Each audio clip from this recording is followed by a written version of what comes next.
Praise the Lord.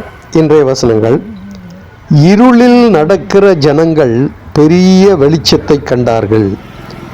மரண இருளின் தேசத்தில் குடியிருக்கிறவர்களின் மேல் வெளிச்சம் பிரகாசித்தது. நமக்கு ஒரு பாலகன் பிறந்தார், நமக்கு ஒரு குமாரன் கொடுக்கப்பட்டார். கர்த்தத்துவம் அவர் தோளின் மேல் இருக்கும். அவர் நாமம் அதிசயமானவர், ஆலோசனை கர்த்தர், வல்லமையுள்ள தேவன், நித்திய பிதா, சமாதான பிரபு எனப்படும். தாவீதின் சிங்காசனத்தையும் அவனுடைய ராஜ்யத்தையும் அவர் திடப்படுத்தி அதை இதுமுதற்கொண்டு என்றென்றைக்கும் நியாயத்தினாலும் நீதியினாலும் நிலைப்படுத்தும்படிக்கு அவருடைய கர்த்தத்துவத்தின் பெருக்கத்துக்கும் அதன் சமாதானத்துக்கும் முடிவில்லை. சேனைகளின் கர்த்தருடைய வைராக்கியம் இதை செய்யும்.